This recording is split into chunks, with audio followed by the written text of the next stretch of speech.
लज्जा दया संयम बंभचेरम कल्याण भागे सविसोहिथाणम जे में गुरु सयय मनुषासयन्ति तेहं गुरु सययं पूजयामि तेहं गुरु सययं पूजयामि।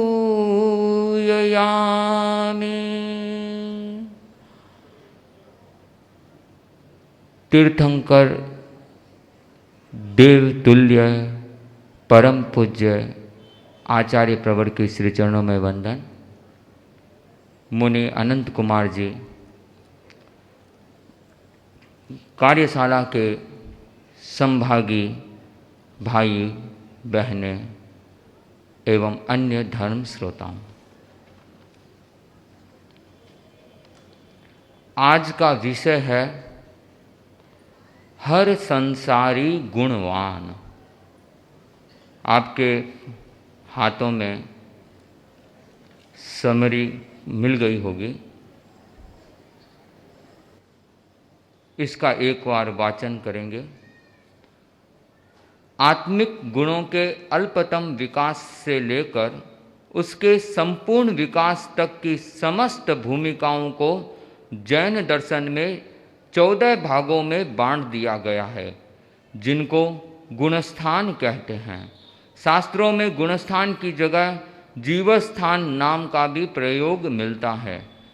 जितना जितना कर्म का मालिन्य हटता है, उतनी उतनी आत्मा विशुद्धि की ओर अग्रसर होती है। गुणवत्ता के आधार पर निर्धारित आत्मविशुद्धि के ये 14 श्रेणियां इस प्रकार है। मिथ्या दृष्टि गुणस्थान, उसके बाद क्रम से नीचे से सास्वादन सम्यक दृष्टि गुणस्थान, मिश्र दृष्टि गुणस्थान, अविरत सम्यक दृष्टि गुणस्थान, देश विरति गुणस्थान, प्रमत्त संयत गुणस्थान, अप्रमत्त संयत गुणस्थान, निवृत्ति बादर गुणस्थान, अनिवृत्ति बादर गुणस्थान, सूक्ष्म संप्राय गुणस्थान, उपशांत मोह गुणस्थान, क्षीण मोह गुणस्थान, सयोगी केवली गुणस्थान, अयोगी केवली गुणस्थान। कुछ ज्ञातव्य बिंदु।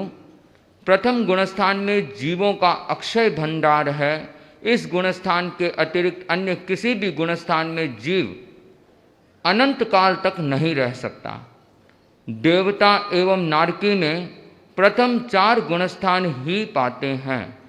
5वां गुणस्थान श्रावक का होता है। मनुष्य एवं तिर्यंश दोनों श्रावक हो सकते हैं। साधु में 6 से 14 तक कुल 9 गुणस्थान पाते हैं। सराग साधु में 6 से 10 तक एवं वीतराग साधु में 11 से 14 तक गुणस्थान पाते हैं। 8वें गुणस्थान से 2 श्रेणियां निकलती है, उपशम श्रेणी और क्षपक श्रेणी। उपशम श्रेणी लेने वाला 11वें गुणस्थान का स्पर्श कर पुनः नीचे आ जाता है। क्षपक श्रेणी लेने वाला 11वें गुणस्थान को लांघ कर आगे बढ़ जाता है और मोह कर्म को क्षीण कर देता है। वीतराग के 2 प्रकार हैं, छद्मस्त वीतराग और केवली वीतराग। छद्मस्त वीतराग में 11वां 12वां गुणस्थान व केवली वीतराग में 13वां 14वां गुणस्थान पाता है।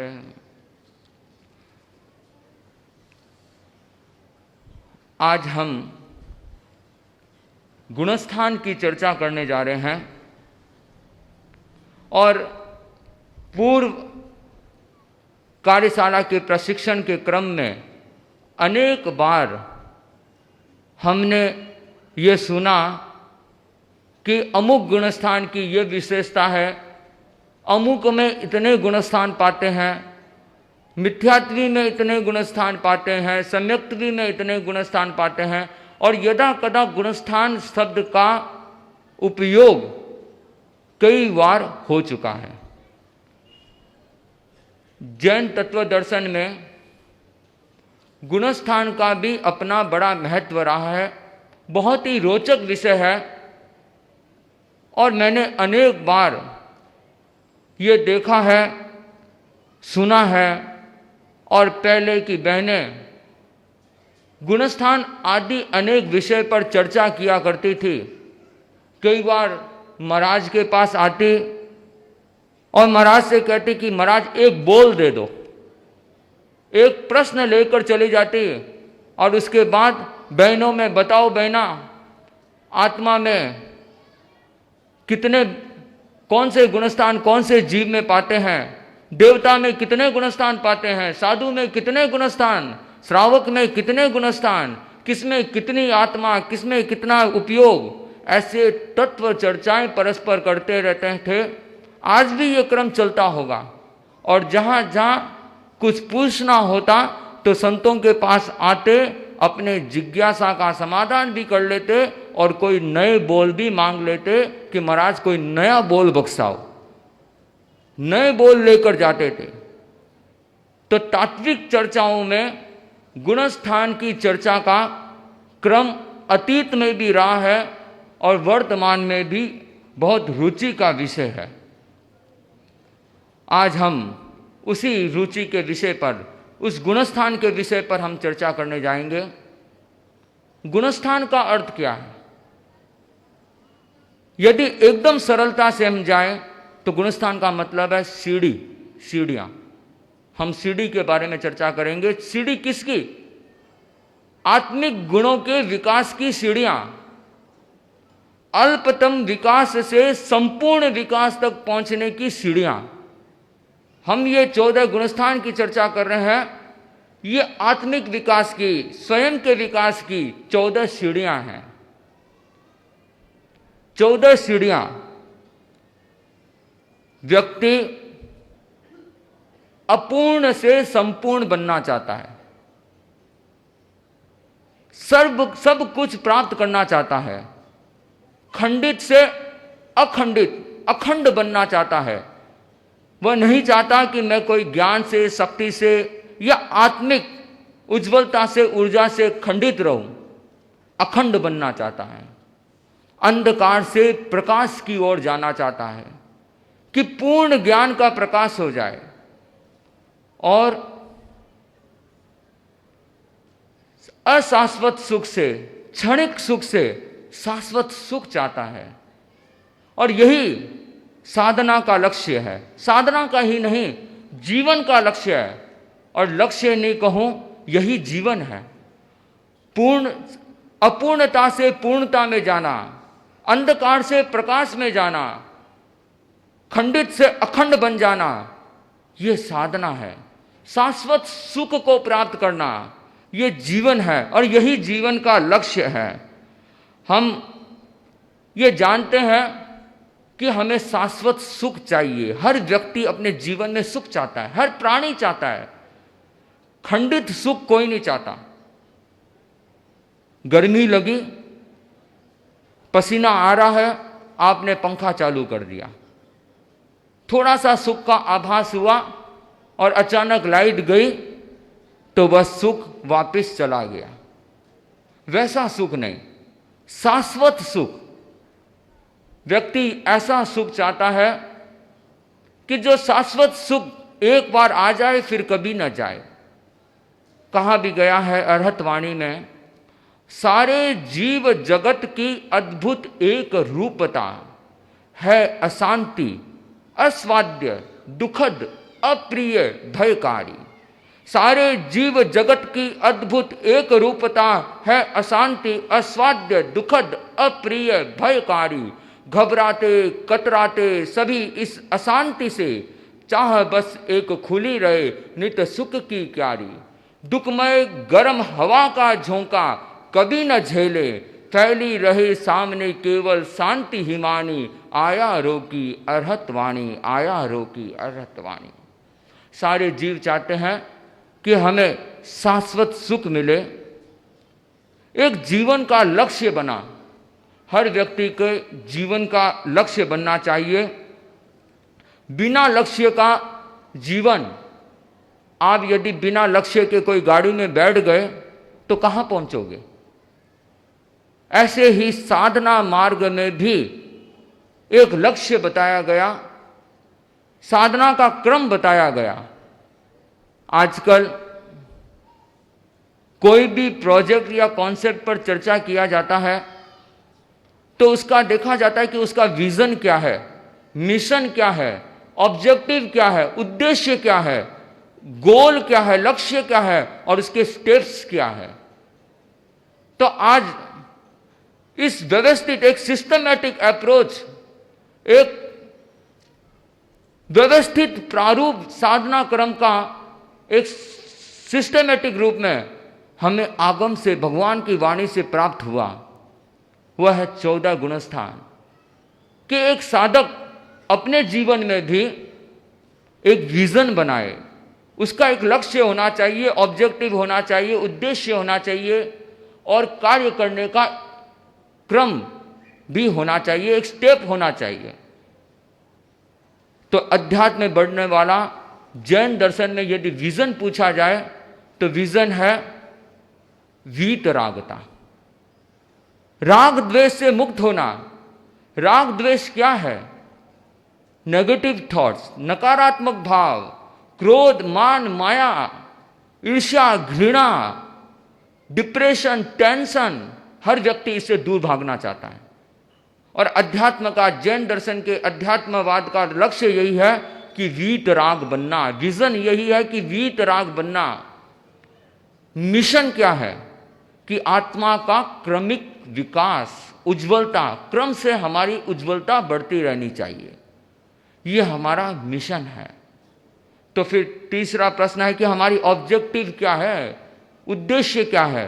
हम ये चाहते हैं कि अपूर्ण से संपूर्ण बने, अनंत ज्ञान को प्राप्त कर सके, अनंत दर्शन को, केवल दर्शन को प्राप्त कर सके, अनंत शक्ति जो हमारे भीतर मौजूद है उस शक्ति से साक्षात्कार कर सके और आत्मरमण कर सके। ये हमारे ऑब्जेक्टिव्स है। और गोल, जो सुप्रीम गोल है वो ये है कि हम अशरीरी बन जाएं, अयोग अवस्था में आ जाएं, अपने लक्ष्य को हासिल कर ले। तो उसका स्टेप्स क्या होगा, वो मार्ग कौन सा होगा, वो क्रम कौन सा होगा, वो सीढ़ियां कौन सी है कि उस लक्ष्य तक प्राप्त कर सके। तो आगमकार कहते हैं कम विशोही मग्गणम पड़ुच्च 14 जीवठाणा पन्नता तंग जहां। क्रमिक विशुद्धि का प्रादुर्भाव, क्रमिक विशुद्धि का की मार्गणा के 14 प्रकार है, 14 जीवस्थान है। गुणस्थान को जीवस्थान भी कहा गया है। आत्मा की अलग अलग अवस्थाएं हैं, गुणों की अवस्थाएं हैं, जीवस्थान, गुणस्थान, वे 14 गुणस्थान हैं।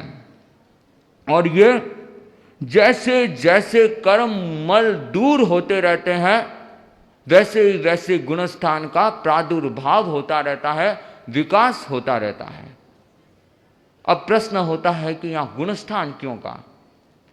एक साइंटिफिकली बात दिया गया है कि हम अवगुणों की चर्चा नहीं करेंगे, गुणों की चर्चा करेंगे। हर जीव में गुण होता है। ऐसा कोई भी जीव नहीं है जिसमें बिल्कुल भी कोई भी गुण ना हो। अपेक्षा है कि हमारा दृष्टिकोण गुण देखने का बने। दुर्योधन का दृष्टिकोण नहीं, युधिष्ठिर का दृष्टिकोण हो कि हम गुण को देखें। एक व्यक्ति सूर्य को देख रहा था, उसने कहा कि सूर्य तुम कितने अच्छे हो, पूरे ब्रह्मांड में, पूरी धरती में इतने प्रकाश करते हो, तुम्हारी उपयोगिता बहुत है, पर तुम्हारे में एक कमी है कि तुम गर्म बहुत ज्यादा हो। फिर उस व्यक्ति ने जब रात्रिकालीन चंद्रमा को देखा तो चंद्रमा से कहा कि चंद्रमा तुम कितने शीतल हो, कितने ठंडक प्रदान करने वाले हो, बहुत अच्छे हो, सौम्य हो, पर तुम्हारे में एक कमी है कि तुम्हारे में ये काले काले धब्बे पड़े हैं, वो अच्छे नहीं लगते। उस व्यक्ति ने जब समुद्र को देखा तो समुद्र को से कहा कि समुद्र तुम कितने अच्छे हो, अथाह जल है समुद्र के अंदर में, अपार पानी है, कितने ज्वार भाटा आते हैं, देखने से ही चित्त मनोरंजित हो जाता है। लेकिन एक कमी है, कमी यह है कि तुम्हारा पानी खारा है। और जब उस व्यक्ति ने फूल को देखा तो फूल से कहा कि फूल तुम कितने सुंदर हो, हमेशा मुस्कुराते हंसते खिलते दिखते हो, लेकिन तुम्हारी एक कमी है कि तुम्हारे साथ कांटे लगे हुए हैं। कहा जाता है कि उन चारों ने उस मनुष्य को कह डाला कि मनुष्य तुम बहुत अच्छे हो, बुद्धिमान हो, चतुर हो, समझदार हो, तुम्हारे अनेक विशेषताएं हैं, पर एक कमी है कि तुम दोष दृष्टि रखते हो, कमी देखने वाले हो, दोष देखने वाले हो। लेकिन हम उस दृष्टि को, दोष दृष्टि को दूर करते हुए आज हम गुणों की चर्चा करेंगे, गुणस्थान की चर्चा करेंगे। और उसी गुणस्थान में पहला गुणस्थान है मिथ्या दृष्टि गुणस्थान। मिथ्या दृष्टि गुणस्थान, इसमें भी स्वल्पतम क्षयोपशम के कारण मिथ्या दृष्टि कहा गया है। दो शब्द है, मिथ्यात्व और दूसरा है मिथ्या दृष्टि। मिथ्यात्व तो है उदय भाव और मिथ्या दृष्टि है क्षयोपशम भाव, कि हर मिथ्यात्वी में भी इतना स्वल्पतम क्षयोपशम तो सब में होता है। एकदम नीचे की कोटि, कम स्वल्पतम विकास की कोटि में मिथ्या दृष्टि को ले लिया गया। और कम से कम हर छोटे प्राणी में, हर सूक्ष्म प्राणी में, हर स्थावर में कम से कम ये मिथ्या दृष्टि तो है, उसमें भी कुछ ना कुछ विशेषता है, क्षयोपशम है। यदि इतना भी क्षयोपशम नहीं हो तो जीव और अजीव में क्या अंतर रहेगा? इतना क्षयोपशम तो हर जीव में रहता है। पहला गुणस्थान मिथ्या दृष्टि गुणस्थान जीवों का भंडार है, अनंत जीव है, अनंत अनंत जीव, और त्रैकालिक जीवों का भंडार है। हमेशा अनंत जीव था, है और भविष्य में भी अनंत ही अनंत रहेंगे। या तो अनंत जीव पहले गुणस्थान में है या सिद्धों में है, उसके अलावा बीच में ऐसा कोई गुणस्थान नहीं है जहां अनंत जीव हो। अक्षय भंडार, कभी भी खाली नहीं होने वाला ऐसा भंडार है जहां पर अभव्य जीव है जो हमेशा पहले गुणस्थान में ही रहते हैं। अव्यवहार राशि के जीव, निगोद के जीव, सूक्ष्म जीव, सूक्ष्म सारे स्थावर जीव, सबके सब प्रथम गुणस्थान के अंदर है। उसके अलावा भी एकेंद्रिय द्विंद्रिय से लेकर पंचेंद्रिय तक जिसके पास सम्यक्त्व नहीं है, जो एकांत मिथ्या दृष्टि वाला है, वो सारे के सारे प्रथम गुणस्थान में है। ये प्रथम गुणस्थान मिथ्या दृष्टि गुणस्थान। दूसरा गुणस्थान है सास्वादन सम्यक दृष्टि गुणस्थान। सास्वादन सम्यक दृष्टि गुणस्थान मतलब सस्वाद, केवल सम्यक्त्व का हल्का सा स्वाद है। यह गुणस्थान की भी अपनी विचित्र स्थिति है। जब कोई जीव सम्यक्त्व से च्युत होता है, औपसमिक सम्यक्त्व से च्युत होता हुआ जब वह मिथ्या दृष्टि बनता है, तब वह प्रथम ये दूसरे गुणस्थान का स्पर्श करता है। इसका मतलब जो दूसरे गुणस्थान में आया हुआ जीव है वो निश्चित ही पहले गुणस्थान में जाएगा, निश्चित ही प्रथम गुणस्थान में गिरेगा। एकदम सरलता से है, समझे। जो भी सम्यक्त्व जीव वापस जब मिथ्यात्वी बनता है, कोई दृष्टि से, कोई कारण से उसके मन में अश्रद्धा हो गया, किसी कारण से वह जीव जब वह मिथ्या दृष्टि बनने वाला है, तो बीच के अंतराल का समय, सम्यक्त्व से, छायासमिक से, फिर औपसमिक सम्यक्त्व से फिर मिथ्यात्वी बन रहा है, उस वक्त सास्वादन सम्यक दृष्टि गुणस्थान का स्पर्श होता है। जैसे पेड़ पे लदा हुआ फल जब पेड़ से टूट के गिर रहा है, पेड़ से तो टूट गया पर जमीन का स्पर्श नहीं किया। बीच का समय वह है सास्वादन सम्यक दृष्टि। बहुत अल्प समय, 6 आवलिका का समय है, ज्यादा लंबा समय नहीं है, और जीव वापस पहले गुणस्थान में आ जाता है।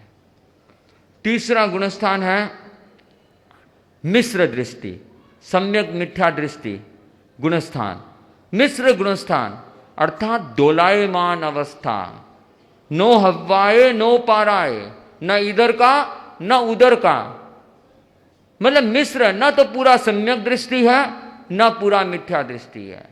पहले गुणस्थान में जीव का ज्ञान अज्ञान कहलाता है। आपने उपयोग के विषय में सुना कि पात्र के कारण ज्ञान अज्ञान कहलाता है। दूसरे गुणस्थान में ज्ञान है, लेकिन तीसरे गुणस्थान में मिश्र दृष्टि में भी वापस अज्ञान है। अज्ञान, दोलायमान अवस्था, बीज की अवस्था, सारे तत्वों पर श्रद्धा कर रहा है पर कहीं कोई एक तत्व पर, अर्यंत वचन पर, किसी एक तत्व पर वह संदेह कर रहा है कि ये सही है ये सही। बीच की अवस्था में है। शिकंजी पीते हैं ना, थोड़ा खट्टा भी लगता है थोड़ा मीठा भी, ऐसे ही ये दोलायमान अवस्था है, बीज की अवस्था है। ये बीज की अवस्था मिश्र दृष्टि गुणस्थान है। जब जीव सही निर्णय ले लेता है तो वह तीसरे से चौथे गुणस्थान में बढ़ जाता है, और यदि वह गलत निर्णय को, अवधारणा को मान लेता है तो पुनः वह प्रथम गुणस्थान में आ जाता है। तो ये मिश्र दृष्टि गुणस्थान है। ये केवल पहले गुणस्थान में और तीसरे गुणस्थान में ज्ञान अज्ञान कहलाता है। बाकी चौथा गुणस्थान सम्यक दृष्टि गुणस्थान, यहां से आगे सम्यक्त्व, स्थायी सम्यक्त्व रह जाता है। चौथा गुणस्थान है सम्यक दृष्टि गुणस्थान। सम्यक दृष्टि गुणस्थान, इस गुणस्थान का अधिकारी चारों गति का जीव है। पहले से लेकर चौथे गुणस्थान तक चारों गति के जीव रह सकते हैं। नरक गति के जीव भी, तिर्यंश के भी जीव भी, मनुष्य भी है और देव भी है। सम्यक दृष्टि गुणस्थान अर्थात उसके मन में आस्था तो है, वो जानता है कि धर्म को धर्म जानता है, अधर्म को अधर्म जानता है, साधु को साधु जानता है, असाधु को साधु जानता है, सही को सही जानता है, गलत को गलत जानता है, जो जैसा है उसे वैसा देखता है। फिर भी उसके जीवन में व्रत नहीं है, त्याग नहीं है। महाभारत का एक प्रसिद्ध सूत्र है, जानामि धर्मम न च मे प्रवृत्ति, जानाम्य धर्मम न च मे निवृत्ति, कि व्यक्ति धर्म को तो जानता है, धर्म को जानता है पर वह प्रवृत्त नहीं हो सकता, और वह अधर्म को भी जानता है पर उससे निवृत्त नहीं हो सकता। उसके चौथा गुणस्थान में उसे सम्यक दृष्टि तो है, वो सब कुछ जानता है। जैसे हाथी तालाब में स्नान कर लेता है, वापस बाहर निकल के धूल उड़ाकर वापस गंदीला हो जाता है, वैसे जीव तप आदि के द्वारा निर्जरा तो करता है पर अव्रत से वापस पुनः बंधन कर लेता है, क्योंकि उसके जीवन में संवर नहीं है। चौथे गुणस्थान तक कोई संवर नहीं लिया गया है, क्योंकि संवर त्याग के साथ जुड़ा हुआ है। चौथे गुणस्थान तक कोई त्याग नहीं है। और एक विशेष बात बताएं कि बहनें गीत गाती है 24 का, उसके अंदर में अनंत मुनि बैठे हैं। अनंतनाथ के जब गीत का संगान होता है उसमें कहा गया है, जिन चक्री सुर जुगलिया रे वासुदेव बलदेव, पंचम गुण पावे नहीं रे अरीत अनादि समेत। वे चौथे गुणस्थान तक ही रहते हैं। जिनेश्वर भगवान चौथे से सीधा 7वें 6ठे गुणस्थान पर प्रवर्तमान करते हैं, 5वें गुणस्थान में नहीं आते। चक्री, चक्रवर्ती, सूर, इंद्र, देवता भी चौथे गुणस्थान से ऊपर नहीं जा सकते, त्याग नहीं कर सकते। देवता जानते हैं कि धर्म क्या है, देवता भगवान की वाणी सुनते हैं। इंद्र और देवता भगवान के समव शरण में आते हैं, पर त्याग करने में वे भी सक्षम नहीं हैं। वासुदेव, बलदेव, जुगलिया, योगलिक भी त्याग करने में सक्षम नहीं है। भी ना समाई कर सकते हैं, ना धर्म कर सकते हैं, ना त्याग कर सकते हैं, ना तपस्या कर सकते हैं। उनका भी चौथा गुणस्थान तक रह सकता है। और पांचवा गुणस्थान देशव्रती गुणस्थान। देशव्रती गुणस्थान, श्रावक का गुणस्थान। गौतम स्वामी के प्रश्न पूछे जाने पर भगवान उत्तर देते हैं कि गौतम, सत्य की श्रुति, धर्म की श्रुति, धर्म का उपदेश मिलना बहुत दुर्लभ है, बहुत दुर्लभ है। सही संत मिल जाए, सही आचार्य मिल जाए, ऐसा कोई शुद्ध परूपणा करने वाला ऐसा शासन मिल जाए जहां पर धर्म की सही श्रुति हो, बहुत दुर्लभ है। और धर्म की श्रुति हो भी जाए तो उस पर श्रद्धा होना वो और ज़्यादा दुर्लभ है। और श्रद्धा भी हो जाए तो उसके बाद उसमें आचरण करना, उस पथ पर बढ़ जाना, आगे बढ़ जाना, वो और ज़्यादा दुर्लभ है। व्यक्ति जब धर्म को समझ लेता है तो या तो वह पूर्ण त्यागी बन जाता है या वह अपूर्ण त्यागी बनता है। कुछ त्याग अपनी शक्ति के आधार पर कुछ त्याग करता है, और कोई सक्षम होता है तो संपूर्ण त्याग कर सकता है। श्रावक संबोध में बहुत सुंदर वर्णन दिया है, जो हो संभव अणगार धर्म का पालन, तो करे उसी पथ पर अपना संचालन। क्षमता यदि अल्प अनल्प धर्म में आस्था, साभार आगार धर्म का पकड़े रास्ता। यह व्रताव्रती धर्माधर्मी की श्रेणी, आध्यात्मिक आरोहण हित है निश्रेणी। इस श्रेणी में जो भी मानव आते हैं, वे श्रमणोपासक श्रावक कहलाते हैं। ये अगार और अणगार। अगार मतलब श्रावक का धर्म, अणगार मतलब जो पूर्ण त्यागी है, जो पूर्ण संयम का स्वीकार कर लिया है, वो अणगार धर्म। जो संभव है वो तो पूर्ण त्यागी बन जाए, अणगार धर्म को स्वीकार कर लेते हैं। लेकिन जो सक्षम नहीं है, किन्हीं कारणों से, मोह आदि संबंधों से, दायित्वों के कारणों से, कोई अगर यदि पूर्ण त्यागी नहीं बन सकता तो कम से कम आंशिक त्याग तो करे। पूर्ण व्रती नहीं बन सकता तो अव्रती क्यों रहते हैं, व्रताव्रती तो बने। पूर्ण धर्मी नहीं बन सकता तो अधर्मी क्यों रहते हैं, धर्माधर्मी तो बने। यदि पूर्ण संयम नहीं कर सकता तो असंयमी भी न रहे, संयमा संयमी तो बने। ये व्रताव्रती, संयमा संयमी, धर्माधर्मी की ये श्रेणी है। और इस श्रेणी के अंदर में, इस पांचवें गुणस्थान में केवल दो ही गति के जीव पाए जाते हैं।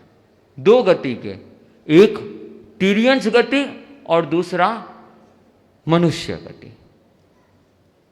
तिर्यंश गति के जीव भी संगी तिर्यंश पंचेंद्रिय, आगे तो असंगी होते नहीं, संगी तिर्यंश पंचेंद्रिय के जीव भी श्रावक हो सकते हैं। जाति स्मृति ज्ञान के द्वारा व्यक्ति, वह जीव जान लेता है कि पिछले जन्म में मैंने धर्म के बारे में सुना था, धर्म के बारे में जाना, और जानकर वह संकल्प ले लेता है, त्याग कर लेता है। यहां तक आता है कि 12 व्रती श्रावक भी संगी तिर्यंश पंचेंद्रिय हो सकता है। तो तिर्यंश भी श्रावक हो सकता है, साधु गृहस्थ भी श्रावक हो सकता है, मनुष्य भी।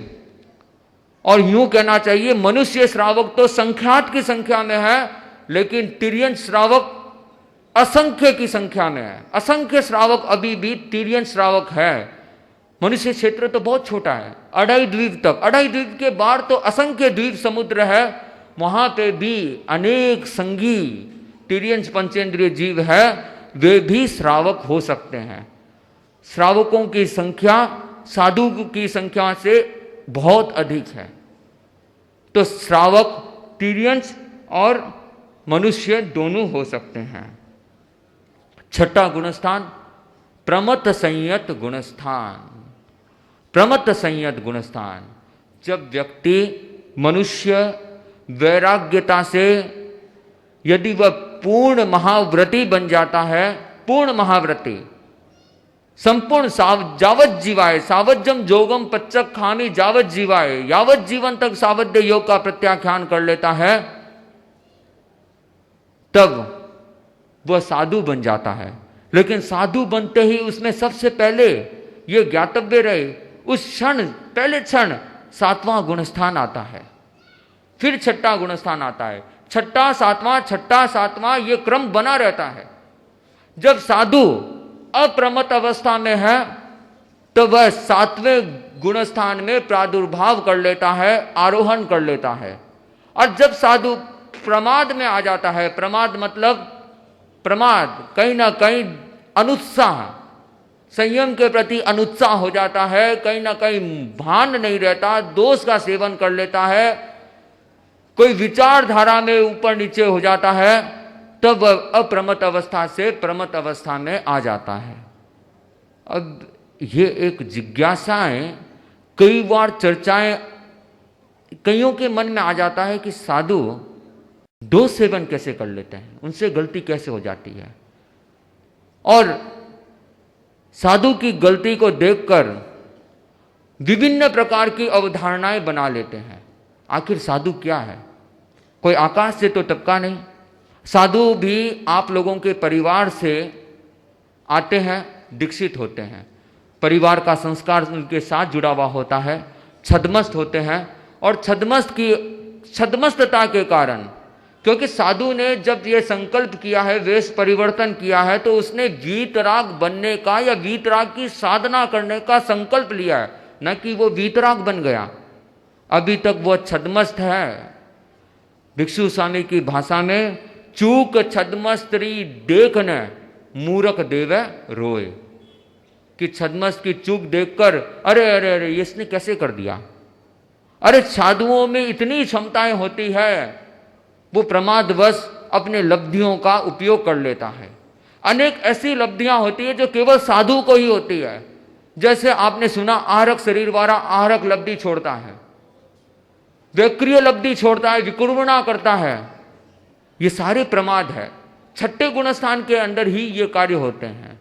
प्रमाद हो सकता है, यहां तक आता है कि अपनी विकुर्वणा करके एक साधु यदि चक्रवर्ती की सेना जितनी बड़ी सेना, उससे भी अधिक बड़ी सेना बना लेता है और सामने वाले चक्रवर्ती सेना को भी भगा देता है, तो भी वह साधु प्रायश्चित लेकर आराधक हो सकता है। लेकिन संशय रखने वाला, वो अपने सम्यक्त्व को भी डोलायमान करता है, और निंदा करने वाला, संशय रखने वाला निकाचित कर्म का भी बंधन कर लेता है।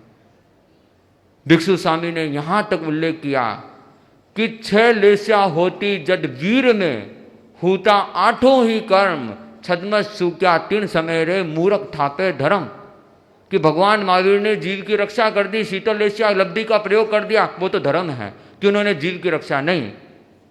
महावीर छद्मस काल में थे, 6 लेस्या थी, उनमें 6 लेस्या थी, छद्मस थे, उनसे भी वह चूक हो गई और वह प्रमाद हो गया। वह भी छठे गुणस्थान की अवस्था है। तो छठे गुणस्थान जब प्रमत्त अवस्था में होता है, तब छठा गुणस्थान आ जाता है। अब जैसे साधु बार बार जब अप्रमत्त अवस्था में जाता है, तो 7वां गुणस्थान आ जाता है। पर 7वें गुणस्थान की ज्यादा लंबी स्थिति नहीं है, अंतर्मुहूर्त की स्थिति है। पुनः छठे में आता है, फिर 7वें में चला जाता है, फिर छठा 7वां, छठा 7वां, ये क्रम बना रहता है। अप्रमत्त गुणस्थान, अप्रमत्त संयत गुणस्थान 7वां। उसके बाद 8वां गुणस्थान निवृत्ति बादर गुणस्थान। निवृत्ति बादर गुणस्थान, इसको अपूर्व करण कहते हैं। एक विशिष्ट अवस्था में अब वो बढ़ने लग गया। 7 गुणस्थान के बाद 8वां गुणस्थान निवृत्ति बादर गुणस्थान, अर्थात निवृत्ति हो गई। किससे निवृत्ति? छूट गया, निवृत्त हो गया। बादर से, स्थूल कसाय से। स्थूल कसाय को वह या तो उपशांत कर दिया या उसे क्षीण कर दिया। निवृत्ति बादर गुणस्थान। और वैसे बताऊं 24वीं में ये एक लाइन आता है, 8वां थी दोय श्रेणी छेरे उपशम खपक पिछाण। 8वां गुणस्थान से 2 रास्ता निकलते हैं। एक रास्ता उपशम श्रेणी के नाम का है और दूसरा रास्ता छपक श्रेणी। कोई जीव उपशम श्रेणी लेता है और कोई जीव छपक श्रेणी लेता है। उपशम मतलब दबाना। जो जीव मोह कर्म को, कषायों को, राग द्वेष को दबा दबा के आगे बढ़ता है, अर्थात उपशम कर लेता है, उपशम करता हुआ आगे बढ़ता है, वह उपशम श्रेणी का मार्ग पकड़ता है।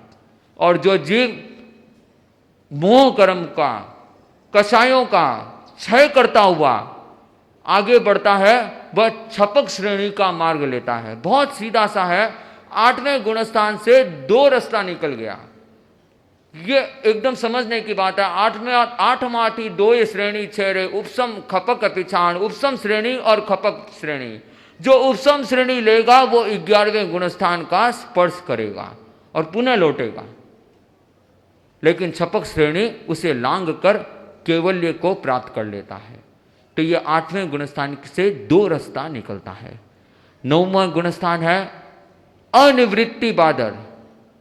निवृत्ति बादर गुणस्थान 8वां और 9वां अनिवृत्ति की अनिवृत्त कि हाँ स्थूल कसाय से निवृत्त तो हुआ है लेकिन अभी भी स्थूल कसाय बचे हुए हैं। संस्वलन, क्रोध, मान, माया, लोभ बचा हुआ है।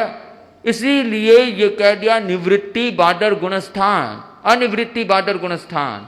अनिवृत्ति 9वें गुणस्थान में अनिवृत्ति बादर गुणस्थान, अर्थात इस गुणस्थान में अभी भी कसाई मौजूद है। 9वें गुणस्थान में जीव पहले क्रोध का क्षय करता है या क्रोध का उपशम करता है, फिर मान का क्षय करता है या मान का उपशम करता है, उपशम श्रेणी वाला उपशम करता है, माया का उपशांत करता है, छपक श्रेणी वाला क्षय करता है, लेकिन लोभ एक बचा रहता है। वास्तव में लोभ का काम कड़ा है। क्रोध छूट गया, मान छूट गया, माया छूट गई। 9वां गुणस्थान तक क्रोध, मान, माया खत्म हो गए, क्रम से एक एक खत्म हो गए, पर लोभ नहीं छूटता। जीव 10वें गुणस्थान में भी आ जाता है। क्रोध नहीं है, मान नहीं है, माया नहीं है, इसके उदय भी नहीं है।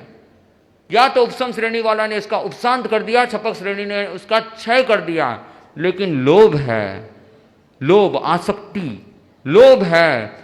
10वां गुणस्थान है सूक्ष्म संपराय। सूक्ष्म मतलब सूक्ष्म, थोड़ा, संपराय मतलब लोभ। थोड़ा सा लोभ बचा है, बस थोड़ा सा लोभ। और जब तक केवल लोभ बचा है तब तक जीव वीतराग नहीं कहलाता। कसाय भले अंश मात्र तक हो, जीव वीतराग नहीं कहलाता। जब तक कसाय का उदय भाव रहेगा वह अवीतराग रहेगा, सराग रहेगा, सराग।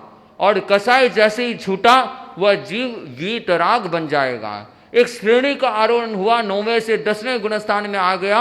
न क्रोध है, न मान है, न माया है, और केवल लोभ है। बहुत ही थोड़ी देर का ये 10वां गुणस्थान है। उसके बाद जो उपशम श्रेणी लेने वाला जीव वह 11वें गुणस्थान का स्पर्श करेगा। 11वां गुणस्थान है उपशांत मोह गुणस्थान। मोह कर्म एकदम उपशांत हो गया, एकदम उपशांत, अर्थात उसने मोह कर्म को क्षय नहीं किया, दबा दिया, अग्नि को राख से ढक दिया। कई बार राख से ढकने के बाद पता पड़ता है कि अग्नि है ही नहीं, लेकिन अग्नि उसके अंदर छिपी हुई है। राख को हटाते ही या कोई निमित्त पाते ही वो अग्नि पुनः भभक उठेगी। 11वें गुणस्थान में आया हुआ जीव को वापस पुनः नीचे उतरना पड़ता है, नीचे उतरना पड़ता है। 11वें गुणस्थान का भी अपना एक कारण है। किसी कारण से 11वें गुणस्थान जीव कहते हैं कि जीव का यदि पहले अगला आयुष्य का कर्म का बंधन हुआ है, अगले जन्म के आयुष्य का बंधन हुआ है, वह जीव छपक श्रेणी नहीं लेगा, फिर वह जीव अपने साधना काल में उपसम श्रेणी ही लेगा, क्योंकि उसे तो अगला जन्म लेना है, वो अपनी साधना में उपसम श्रेणी लेगा। इस कारण से जीव छपक श्रेणी नहीं ले पाता यदि आयुष्य का बंधन है। और एक जीव जिसने उस जन्म में उपसम श्रेणी ले लिया, इसका मतलब वो उस जन्म में मोक्ष नहीं जाएगा। वो उपसम श्रेणी ले लिया, वो छपक श्रेणी नहीं लेगा। एक जीव एक जन्म में 2 बार उपसम श्रेणी ले सकता है। एक जीव अपने उस जन्म में 2 बार उपसम श्रेणी ले सकता है। और यूं देखा जाए, एक जीव अधिक से अधिक अनेक जन्म, अगला जन्म भी आगे का जन्म भी मिलाकर 4 बार से ज्यादा उपसम श्रेणी नहीं लेता। मिनिमम 1, अधिक से अधिक 4 बार, और एक जन्म में 2 बार से अधिक उपसम श्रेणी नहीं लेता है। अगला जन्म का आयुष्य बंधा हुआ होने के कारण जीव उपसम श्रेणी लेता है, छपक श्रेणी नहीं ले सकता। और जो उपसम श्रेणी लिया है वह जीव पुनः नीचे आएगा। और जो छपक श्रेणी लेने वाला है, मोह कर्म का छीण करते हुए, काटते हुए, क्रोध मान माया लोभ को क्षय करते हुए जो आगे बढ़ता है, जो साधक साधना में सब कर्म को क्षय करते करते वो आगे बढ़ता है, मोह कर्म का क्षय करते करते, तो वो 10वें गुणस्थान से छलांग लगा के सीधे 12वें गुणस्थान पे पहुंच जाता है। अब यहां से सारी स्थिति परिवर्तित हो गई।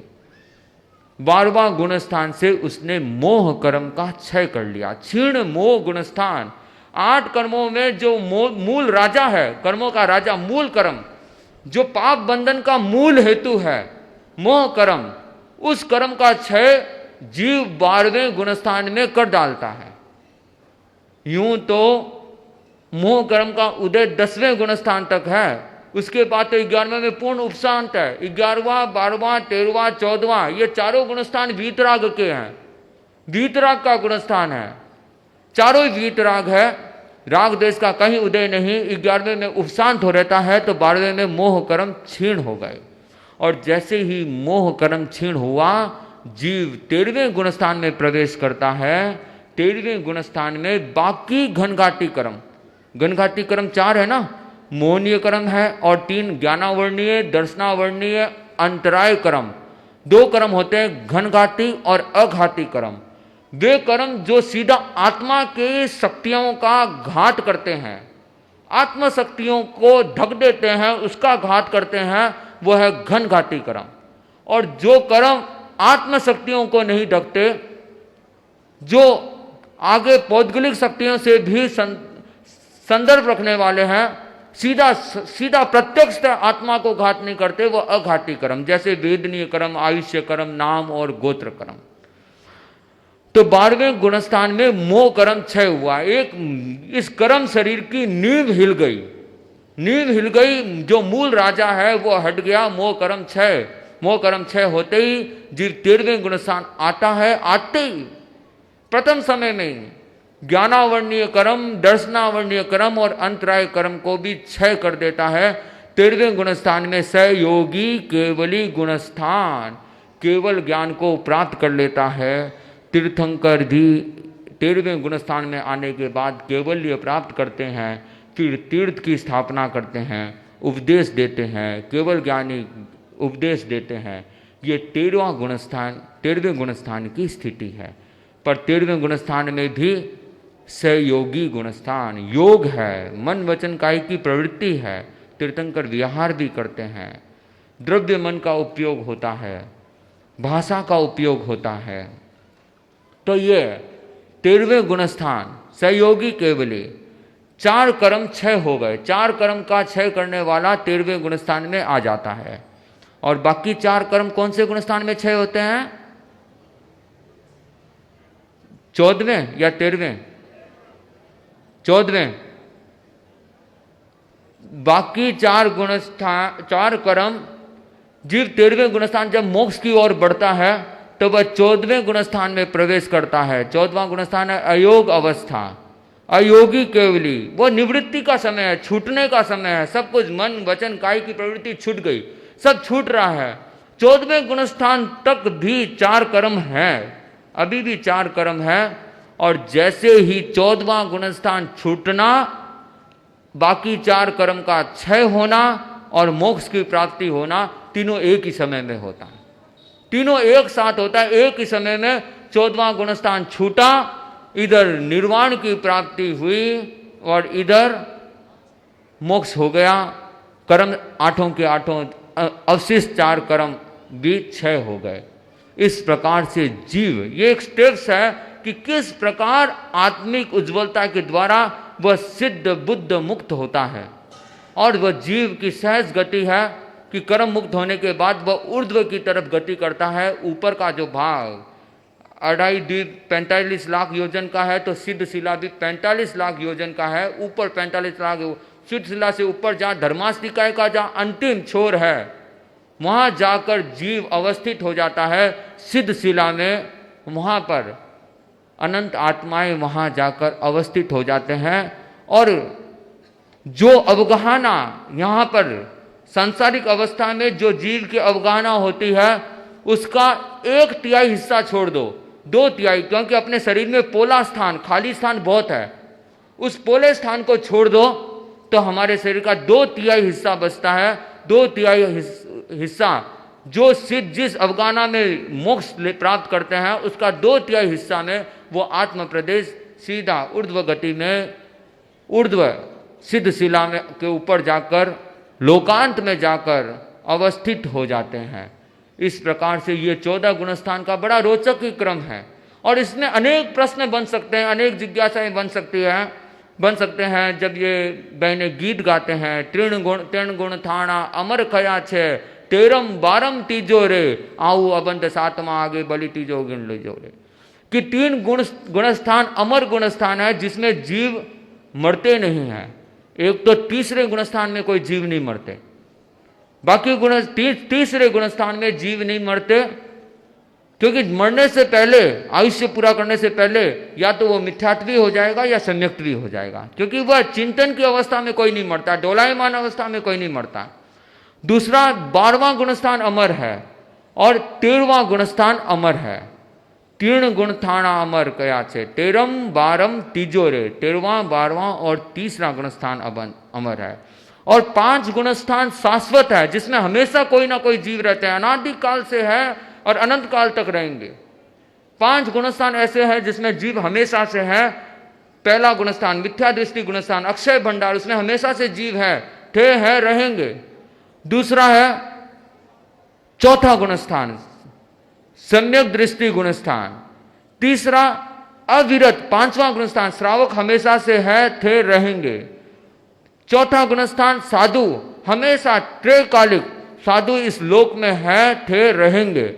और 5वां है गुणस्थान केवली, हमेशा विराजमान रहते हैं, चाहे कोई क्षेत्र में हो, महाविद्य क्षेत्र में हो, कहीं हो, हमेशा 13वें गुणस्थान में जीव मौजूद रहता है। ये 5 गुणस्थान शाश्वत गुणस्थान है। ये गुणस्थान की चर्चा मैंने आप लोगों को बताया। और ये गुणस्थान विषय बड़ा ही रोचक विषय है। गुणस्थान की ढाल भी है। अनंतनाथ के जो 24 का गीत आप जब गाते हैं, तो जो बातें मैंने आप लोगों को बताई, उन सारी चीज़ों की जानकारी उसके अंदर, काफ़ी चीज़ों की जानकारी उस गीत में है। गुणस्थान के बोल, गुणस्थान की चर्चाएं बहुत ही रोचक पैदा करने वाले हैं। और जितनी चर्चाएं आप परस्पर में करेंगे, उतने ही तत्व के गहन में आप जाते जाएंगे। तो मैं ये गुणस्थान के विषय को यहीं पर ही संपन्न करता हुआ ये मंगल कामना करूँगा कि इस गुणस्थान, ये स्टेप्स को हम समझ के, 14 गुणस्थान 14 सीढ़ियों को समझ के, हम भी अपने आत्मिक विकास का प्रादुर्भाव करें, आत्मिक गुणों का प्रादुर्भाव करें और अपूर्ण से पूर्णता को प्राप्त करें, संपूर्णता को प्राप्त करें, प्रतिपूर्णता को प्राप्त करें, कैवल्य को प्राप्त करें। इसी भावना के साथ ओम अरहम।